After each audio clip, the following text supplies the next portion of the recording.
인사동이라는 데를 이사동에 제가 단골 술집 너무 많았거든요.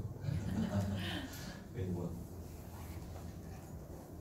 21년 만에 시집 두고 나오는 핑계로 이제 이 별나무 사진을 찍었습니다. 제가 5년 반 정도 찍었던 별나무 33작품 전시도 하고, 그래서 뭐 성과는 엄청났습니다. 인사동에서 제일 많은 관객이 온 기록, 신기록이고요. 밑에 뭐 갤러리 5건을 한꺼번에 개관하는 날, 그 전날에 많이 왔다는데 거기 한 5배가 더 와가지고 갤러리 관장들이 이거 뭐야? 이 새끼 유명한 사진가가 아닌데 이거 뭔 짓이야? 저는 시라는 무기가 있잖아요. 그리고 11년 만에 냈다는 무기가 있어. 3년 만에 냈으면 안 그럴 텐데 한 11년 만에 낸 것도 있고 해서 일주일 동안 한 판 잘 나오고요.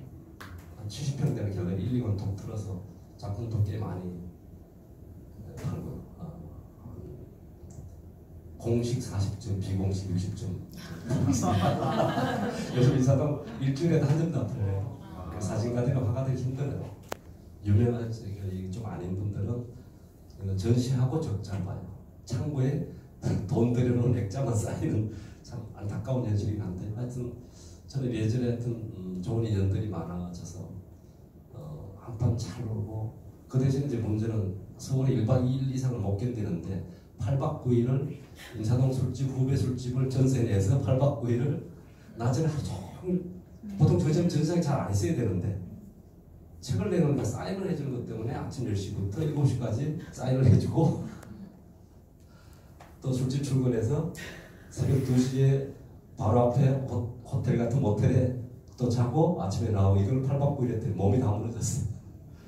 서울 공기에 못 견디는데 촌놈다 돼가지고 1박 2일은 좋은데 다시는 갤러리에서 안 해야겠다. 작고 아름다운 공간에 해야겠다. 이 생각이 좀 들었어요. 제가 또 뭐 사진가로 나섰는데, 저는 시를 찍는 사람이지 사진을 찍는 사람이 아니라고 저는 이미 처음부터 규정을 했어요. 너는 사진가가 아니다. 단지 문자로 시 한 편을 쓰던 것을 한 장의 영상으로 시를 보여줄 수는 없을까, 이걸 끊임없이 혼자 연구했던 거예요. 사진을 공부하면서. 그래서 이제 구름과 안개 속에 야생화를 찍은 것도 그렇습니다. 구름과 안개 속에 아무도 안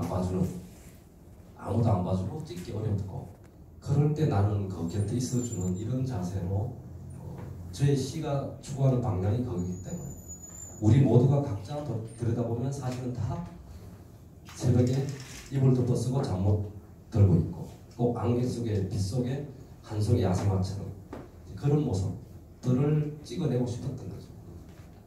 근데 그거를 몇 년 하면서 내가 선택을 잘한 것 같다. 그리고 디지털 시대의 장점을 스스로도 좀 활용을 잘했다, 이 생각도 좀 듭니다. 저는 그래서 지금도 뭐 사진을 찍는다, 누가 이제 사진가라는 말도 10년 전부터 붙여지긴 하는데, 그것보다는 시인인데 저는 카메라로 시를 찍는다, 이런 표현을 해요. 옛날 말부터 그림 속에 시가 있고 화중 유시, 시 중 유화, 시 속에 그림이 있다, 이런 말들이 이미 천년 전에도 있어 왔어요. 그거를 이제 증명해 보이고 싶었던 그런 것들이고요. 저는 이 광주 여기 뜨락 김태훈 여기 이제 대표하고는 사단법인 만들 때, 우리 문화예술은 사단법인 만들 때 제가 창립도 축제를 했던 기억, 벌써 세월이 많이 흘렀네요. 그 기억이고, 중간중간 모임할 때는 행사도 왔었고, 요 정도 공간이 너무 정겹고 좋아요. 뭐 시인이 큰 공간에 가서 하는 것도 웃겨요. 광장에서 하는 것도 웃깁니다. 특별한 행사시, 김남주 시처럼 해야 될 때, 촛불 이럴 때 한 번, 두 번, 그거는 말고는 좀 안 어울려요. 골방 스타일. 어떤 게 좋고, 저게 좋고.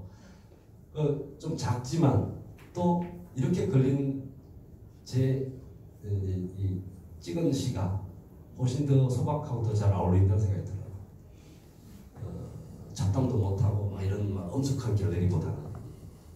다음 주 대구도 가는데 여기와 비슷한 곳입니다.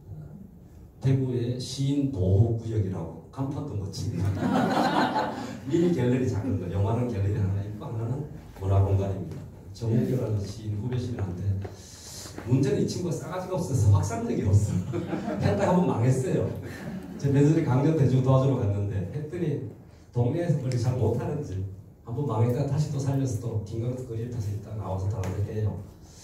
그래도 좀 이런 공간들이 소중한 게 이런 개인이 운영하는데 굉장히 힘든데도 끊임없이 누군가가 들락거리고 이런 것들이 굉장히 소중한 것 같아요.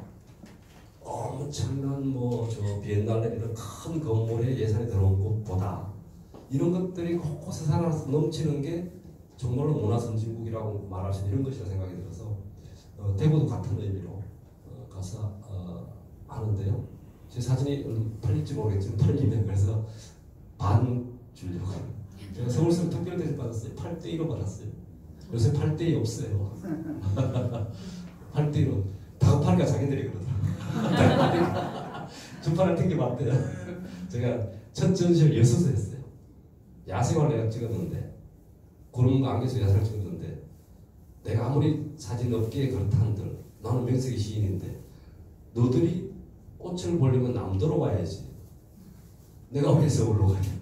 그래가지고 여수의 바다가 보이는 제일 끝에 조그만 개별에서 했어요. 사람들이 더 많이 왔어요. 기차 타고 놀러 왔어요. 그래서 한번 잘 놀란 적이 있는데 그게 5년 반 전이거든요. 그래서 없이 살아도 폼은 좀 잡아야 돼요. 핑계가 좋아야 돼요. 거꾸로 괜히 어중간하게 중간에서 하는 것보다는 제일 끝에 가서 올라오면 오고 말라면 말하는지 그랬던 건데 대구도 마찬가지로 이기도 그러고 또 이렇게 좋은 기운들이 이런 좋은 공간에서 많이 생기는 걸 좋아하기 때문에 그래서 한 명이 오든 5명이 오든 그래서 혹시 좀 팔리면 또 이 운영비에 조금이라도 보탬이 되면 좋고 저도 좋고 그런 생각입니다. 저는 이제 시를 생각해보니까 대학 3학년 때 문단에 대비해서 1년 만에 또 시를 때려치웠어요. 이렇게. 시인 돼서 상 받으러 가려고 상박이라는 포장에서 서울 갔는데 김동리 막 엄청난 유명한 선생님들이 문희 옆에 사무실에 앉아서 거기서 보잖아요. 가서 인사를 하고 뭔 얘기를 하는데 일주일 뒤에 선거가 있으니까 꼭 와야 된다.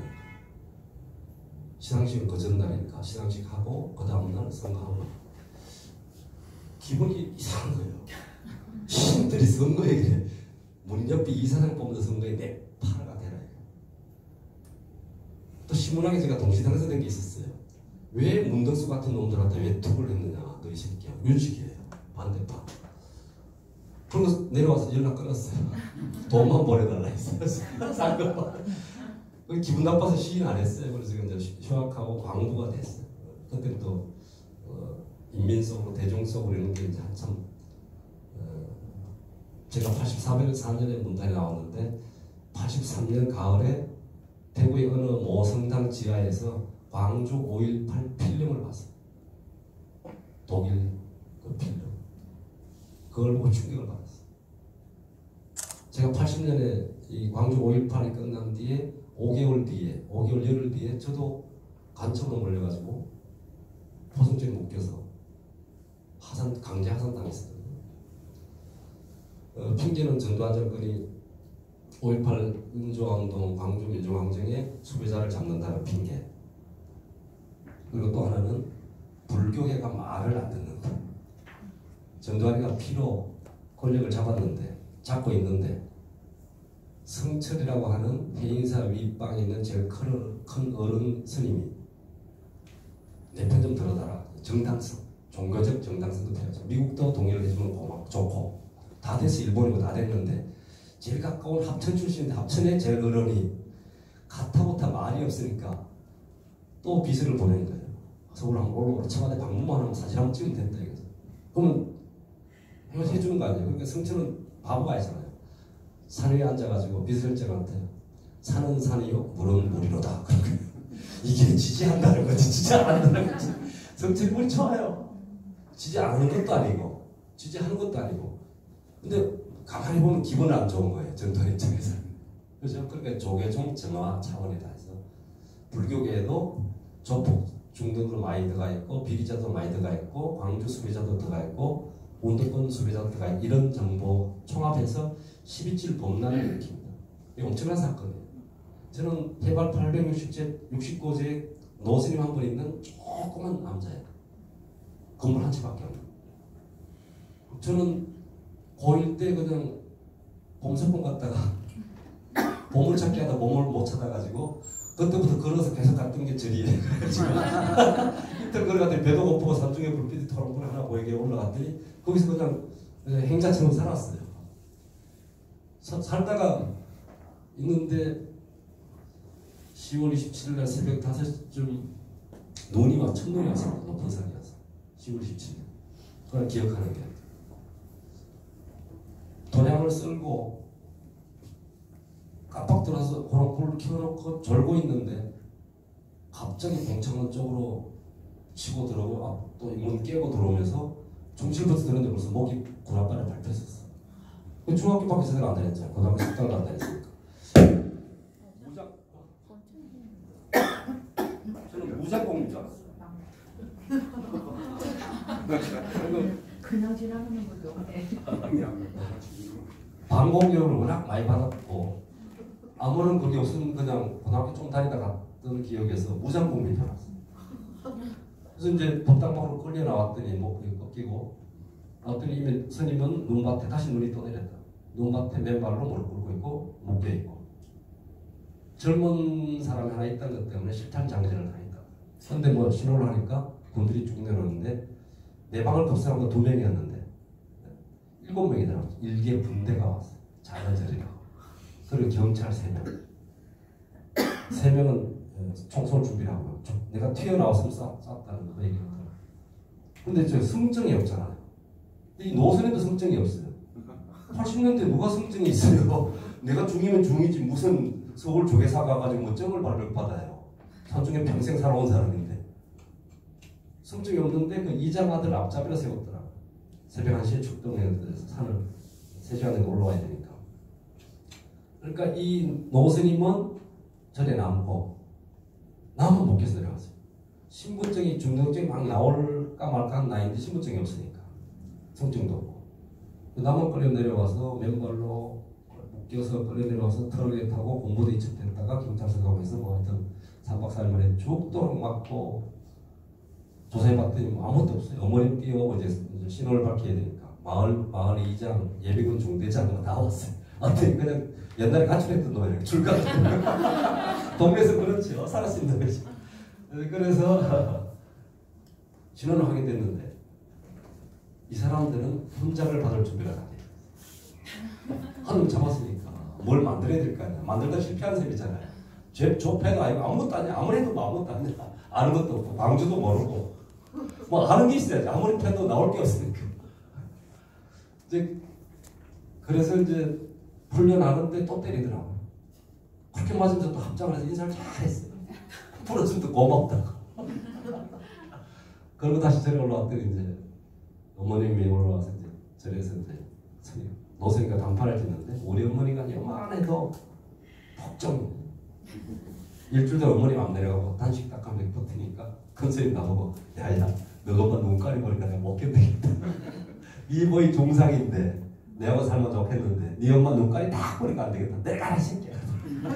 그래서 이제 내려와서 어머님한테는 민망하고 가출청 비행청소년 같잖아요. 그래서 혼자 이제 독학을 해서 이제 대학도 가고 미안해서 하루에 막 17시간씩 공부했어요 혼자.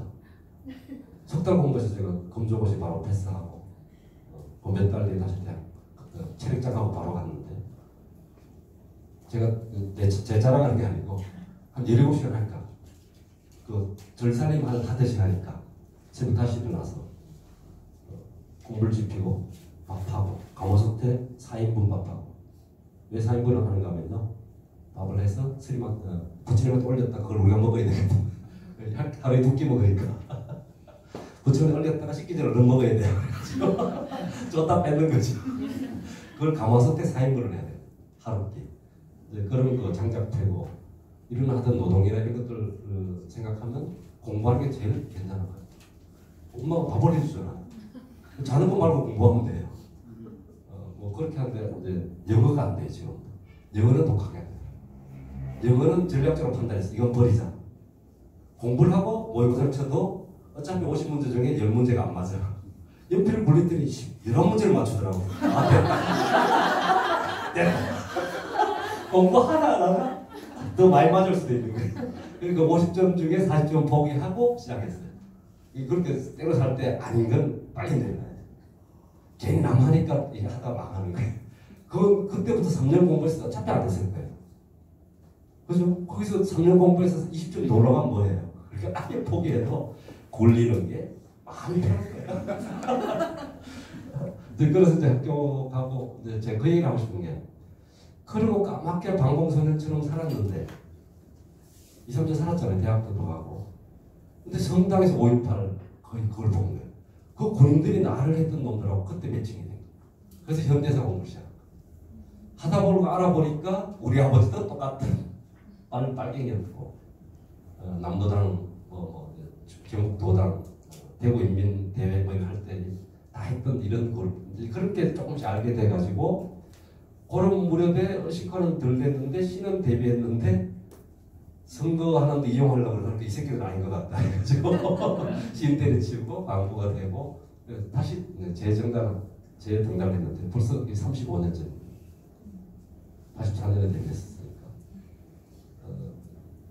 그리고 5년 뒤에 이제 새로 실천문학이론으로 새로 문단에 다시 나와서 시집을 내고 그래 하다 보니까 지금까지 왔는데 지금도 저는 문학 시 하면 요즘 문단의 거의 대세를 거의 정오합니다. 난 저 문학 예술의 전의를 정말 경이롭게 바라보고 예우하는데 전의도 아닌 것들이 전의인 척하는 이 사기꾼 집단들, 시인들, 소위 문창가 출신들의 카르텔, 또 문학상을 두고 버리는 암투들, 또 출판사 권역별로의 자기들 섹터만 지키려고 하는 것들이 역겹습니다. 그런 사이 독자들은 다 떠났어요. 80년대, 90년대 초반까지 시의 시대를 해왔는데 그 이후로 문학은 돌아갔습니다. 80년대 민중문학 시절에는 문학의 학벌을 깨버렸어요. 학벌을 깼다는 언어의 민주화예요. 정치적 민주화도 소중하지만 언어의 민주화. 구로 노동자가 낮에는 열심히 일하고 밤에 시를 써서 시인이 됐었어요. 마창 노동자가 했어요. 학벌이 없었어요. 박노해, 야산사관 출신의 박노해가 나오고 여기 담양에 우리 고재종 형이 나오고 저 백무산 시인이 나오고 김기용, 철근노동 김기용, 얼마 전에 돌아가신 김기용, 김혜화, 기라성 같은 농민 시인들, 노동자 시인들이 다 학벌과 관계없이 자기가 살아온 만큼 한글을 아는 자로서의 정말 좋은 시인들이 많이 나오고 해서 올라왔는데 92년 어쩌고 하더니 이게 방향이 바뀌었어요. 다시 학벌주의가 판을 치고 출판 중심으로 뭐하고 중앙대파, 무슨 파에서 딱 잡고 뭐가 딱 잡고 있는 그런 사이에 독자들은 다 떠났어요. 시가 죽었다, 문학이 죽었다 이러는데 제가 보기에는 시 쓰는 사람들이 독자를 버린 거예요. 그러니까 지금 시는 자꾸 어렵고 못 알아먹는 얘기예요. 그리고 자꾸 길어져요. 어제 그저께 어디 갔더니 시를 쓰는 분이에요. 순천에서. 한 여성분이야. 시집을 한번 낸 분이야. 자꾸 자기가만 있던데 문지나 이런 시집들 유명하다고 해서 무슨 상 받은지 읽어보고 문예지 발표를 읽는데 아무리 봐도 뭔지 잘 모르니까 자기가 자꾸 무식해 보이고 자격증이 생기고 미치겠대. 그래서 신경일 선생이 얘기를 했어요. 공과교신 얘기도 당신 잘못이 아니다. 이렇게 쓴 놈이 쓴 년이 잘못이다. 어떻게 읽는 사람이 죄의식을 가지면 되겠냐. 쓴 사람이 잘못 써서 그렇다. 옛날에 김수영이가 못 알아보겠었냐? 어렵게 써도 감으로 알아들어요. 옛날에 뭐 하다못해 소설 썼던 이상 같은 경우가 시로 리얼리즘 다다이즘을 써도 제1의 아이가 그래도 뭐 그래도 뭔진 잘 모르겠지만 와이어 비리. 근데 요즘은 어쩌다 이래 돼버렸어요. 신경 쓰게 그러는 거예요. 내가 시를 50년 동안 쓰고 나름대로 유명하고 시평론도 쓰고 시인의 고향을 다 가보고 출볼까 모르겠다는 거야. 정말로 한국 문학의 새로운 어떤 것들이 나타나서 새로운 지형, 미래적 발전으로 보여져서 그런 시를 못 알아먹었다면 자기가 내가 공부가 부족하고 나태했다고 반성할 일인데 그건 분명히 아닌데 문단 백년사를 봐도 이게 횡행하고 있다. 한때 미래가. 저는 얼마 전에 좀 황병성 씨는 딱 초기화한 게 있더라고요. 역시 그 중에도 되는 것들은 어려워도 몇 줄이라도 감이 옵니다. 한때 이성복 시인이 말이 안 되는 그냥 자유연상기 뽑았었어요. 자동기술로. 그래도 그 딩고는 도는 언제 잠깨는가 많은 사람이 좋아했어요. 지식인도 좋아하고 그런 기업도도 좋아하고 일반 민중들 중에도 뭔지를 읽다 보면 다 치거든. 전체적으로 예를 들어 뭐 시험치들 주제 소재 어쩌고는 모르지만 이게 잘 모르지만 그림을 보다 보면 하고 이게 뭐 공감 능력이 생기듯이 그게 없는 시들이 너무 많아요. 저는 이번 시집에 일부러 그거를 좀 까는 걸 좀 넣었어요. 그래서 제가 왜 그걸 요즘 많이 깨닫는가 하면 우리 한국인들 외국은 제가 잘 모르니까 또 시인들 나이가 들수록 글을 일단 못 써요. 못 쓰고 시도 더 못 써. 공부를 더 많이 할수록 더 못 써. 역전현상인가요? 공부를 더 많이 하면 문천가는 더 잘 써야 되는데 제가 보긴 그래요. 제가 요즘 눈여겨보는 제일 감동인 사람들이 한글을 처음 배운 사람들. 이 시집에 일생 단합회 시는 다 그분들 중심으로 써요. 시를 100편을 쓰고 상을 많이 받으면 뭐하냐. 초등학교 1학년이 쓰는 시 3줄짜리도 못 넘어서 저는 그 상대초등학교 일평 단합회, 일생 단합회 시에도 있어요. 초등학교 1학년이 한글 배운 6개월밖에 안 되네요. 시골학 시상자 앞에 100일짜리 심사를 갔는데 제목을 소를 냈어요. 제목을 소. 왜 소를 냈는가 만도해라고 시제를 왜 소를 냈는가 하면 예상 문제를 다 들고 오기 때문에 전국 100일장을 하면 장관상 정도 전북도 뭐쪽에서 상을 하면 수시파이 가능한 게 문광부 장관상을 받으면 대학을 그냥 갈 수 있어요. 고려대 문창과 수시파이 가능해. 중앙대 문창과. 그러니까 안양 예고, 고양 예고 이미 어릴 때부터 시를 공부하고 또 전국에 좀 쓴다는 데이 막 줄줄이 옵니다. 선생님 손잡고 엄마 손잡고 주고 재학 중에 상을 받아야 대학을. 정상적으로 수능 시험 치면 대학을 못 가니까. 우리 예술고의 형편이 그래요. 무슨 상을 받아요? 길을 쓰고 전국대회를 다녀요. 2학년 정도까지 상을 받아놔야 안심이 돼요. 안 되면 3학 1학기까지 받아야 돼요. 목숨을 걸어요. 그러니까 어느 대회에 몇 년 동안 시제를 뭐 했는지 다 연구가 됐어요. 지금 이게 시의 제목을 오늘은 뭐에 대해 있습니다. 이거 발표할 때 굉장히 많은 고민을 해요. 예상 문제가 맞으면 안 되잖아요. 맞는 순간에 그 애들이 유리해져요. 100일장이 공평하지가 않아서. 그래서 가장 예상 문제 틀리게 한 게 가을에 소그랬어요. 그러니까 더 없어요. 그러니까 다들 2개, 3개 내잖아요. 낙엽, 소, 소풍, 할머니 이렇게 내잖아요. 그중에 골랐을 없어. 하나 일단 고향 예고, 안양 예고에서 애들이 소를 본 적이 없는 애들이 성공한 거죠. 탄식 소리 나와. 소 안 보는 애들이 많아. 이제 평등해졌대. 준비하는 애들이 이제 예상 문제 들으니까 핸드폰 소리 다 들어있어요. 지금 한 20페이지 들어있어. 할머니 나올 거 예비해서 가을에 대해서 이미 선생님들하고 예상 문제를 다 풀어왔어요. 그래가지고 예를 들어 할아버지가 나오면 할머니 걸 바꿔 쓴 건데 2시간 동안. 그러니까 걔들 어떻게 이기겠어요. 근데 하여튼 소라고 딱 했는데 그래서 초중고 대학교 심사를 했는데 전부 소 해가지고 한 600명. 어른들이 진짜 제일 못했어요. 어른들이 대학 일반부. 저 하늘의 구름을 보아요. 송아지 구름이 떠다녀요. 어디서 많이 들었어요. 동시야. 멋있게 꾸몄어요. 구름 떠다니고 송아지 구름이 떠다니고. 근데 이제 대학 문창과는 이제 고장 예고 안양 예고를 해도 서로 안 봤어도 선수들이 소가 죽어가요. 그 옆에 할아버지도 누웠어요. 원한 소리 본 거예요. 직접은 안 봤는데 선수들이 딱 보여. 나는 손을 본 적이 없습니다. 이렇게 들어가면 더 좋을 텐데 절대 그거 빼고 잘 썼어. 소설가지 그래. 중학생들은 좀 나아요. 조금. 근데 깜짝 놀란 게 초등학교 1학년에 있었는데 송아지 제목부터 이미 창조적이에요. 송아지. 소나 송아지 똑같잖아요. 지가 어리니까 송아지 있어요. 송아지. 이 시집에 그대로 발표해놨습니다. 송아지의 눈은 크고 맑고 슬프다. 그런데 소고기 국물은 맛있다. 난 어떡하지? 깜짝 놀랐어요. 이걸 천상병이나 천상병 선생이나 고르게 발표했으면 21세기 최고의 생태시라고 알려졌습니다. 지금도 채식할 것인가 육식할 것인가 아직도 결론이 안 났어요. 그죠? 인문사회과학적으로 다 따져도 이해가 그 정도 수준이가. 저는 처음 놀니까 송아지를 봤단 말이에요.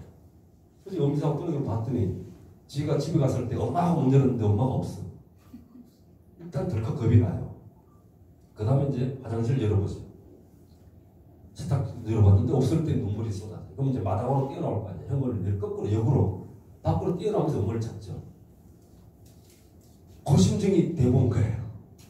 그런데 소고기는 너무 맛있어. 미쳐서 이 부러 자성 성찰이 들어가죠. 기교도 없었는데 엄청난 기교예요. 최고급 예술의 극침입니다. 끝에 나는 어떡하지? 안 먹을 수가 없다는 얘기야. 어른들은요, 한 명도 100명이 넘는 사람들이 소고기 먹었다는 얘기 한 명도 안 썼어요. 거짓말 분명히 회식 갔어요. 소를 툭툭 A2, 3 플러스 3 꺾은 소를 분리해서 6kg 먹고 다 해먹었던 사람들이 소를 쓰였더니 송아지 구름이 떠다녀요. 무슨 기사를 울문하게 이렇게 되면 실수를 하면 또 해버려요. 실수를 하면 까랑자가 되는데 실수를 하면 이상한 몽상을 거든요. 공부를 하면 한 사람부터 그래. 이게 공부를 많이 하면 이상하게 다시 마취가 돼버려요. 실수를 하면 낙엽이 좋고 가을을 하면 낙엽이라. 그건 다 알던 얘기 아니에요? 그 정도면 괜찮아요. 허수아비 어깨 위에 참새가 앉아서 짹짹거리고 있어. 뭐라 고름이 남들이 뭐라 그래. 허수아비는 참새 쫓으려고 있는 거예요. 말도 안 되는 어디서 허수아비 참새라는 노래를 들었어. 그렇죠? 근데 허수아비 참새 그 긴장감에 노래로 나와 있는데 자기가 쓰려고 하니까 굉장히 다정하게 평화롭게 뭐 이런 식이에요. 회색 도시라든지 한 쌍의 매기력. 한 쌍인데 매기력이 말이 안 되잖아요. 자기 생각을 쓸 줄 아는 거를 자꾸 까먹어요. 왜냐하면 이게 내 생각을 쓰면 무시당하거나 의심당하거나 할까봐 공포감이 생깁니다. 그래서 남한테 뭔가 나는 더 똑똑해, 더 멋있어야 돼. 이 위장술에 내가 나이가 들수록 겁이 많아지고 위장하고 숨기고 더 똑똑한 척 해야 되고 무시 안 당하려고 이런 자격지심이 거꾸로 반로가 돼가지고 더 똑똑한 척. 뭐 한마디로 쓰면 외국 사람 이론을 가지고 와서 내가 한 것처럼 이렇게 해야 되고 그죠? 제가 서울연구학자를 2번 일주일 또 14일 이렇게 해서 한 20일 넘게 진짜 노숙자 생활을 해봤습니다. 한 번은 취재를 위해서, 한 번은 지사를 들어온 각오를 다지기 위해서. 만나서 술 한잔 먹고 밤 10시 되면 소주 한 병 꺼내면 그냥 친구가 돼요. 다른 거 필요 없어. 안주 없어요. 소주 한 병이 돼. 얘기해보면 다 삼촌이 청와대 계셔. 영어도 잘해, 나보다 잘해. 이 컴플렉스의 반응은 내가 못나면 자꾸 작은아버지 얘기를 하고 그죠? 내가 못나면 자꾸 역을 써. 내가 못나면 자꾸 칠학자를 거들먹거려. 글을 쓰는데도 똑같은 거예요. 이게 치명적인 게 국민학교, 초등학교 다닐 때 일기를 쓰면서부터 이런 현상이 나요. 일기를 검사하면 안 돼요. 정말로 자기 얘기를 진실하게 쓰라는 게 일기인데, 자기 기록인데 일기를 매일 검사해요. 선생님이 참 잘했어요. 엄마도 봐요. 그러니까 학원 안 가고 땡땡이 쳤다고 절대 못 씁니다. 또 착한 척 해야 돼. 공부 열심히 한 척 해야 돼. 처음부터 글쓰기가 거짓말이에요. 글 짓기가 돼요. 글 짓기, 글 쓰기가.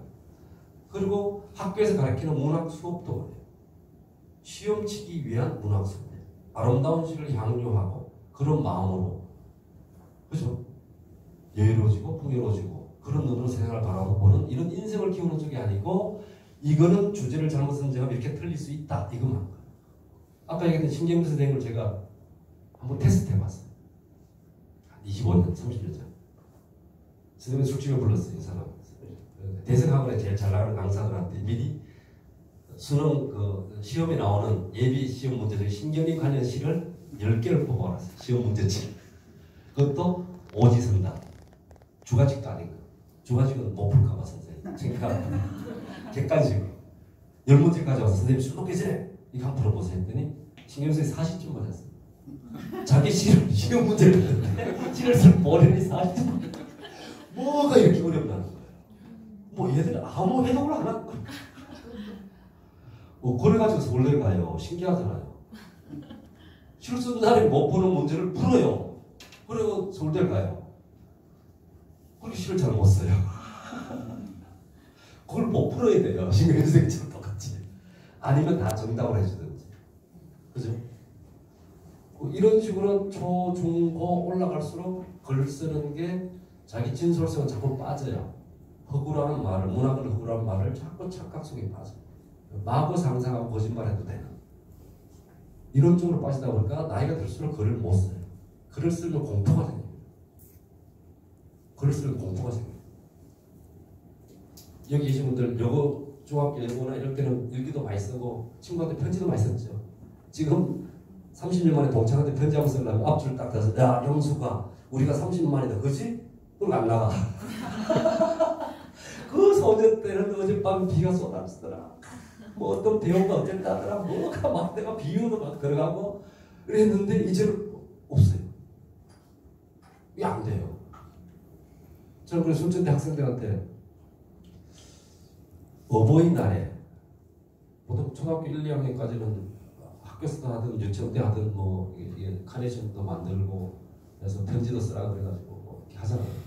아이들도 어버이날 낳아줘서 감사합니다. 어머님 아버님 공부 열심히 하고 말 잘 들을게요. 용돈 좀 올려주세요. 이게 대한민국 아이들의 편지의 모두입니다. 결론은 용돈 좀 올려주세요. 근데 1학년 때 그런데 2학년 때 똑같아요.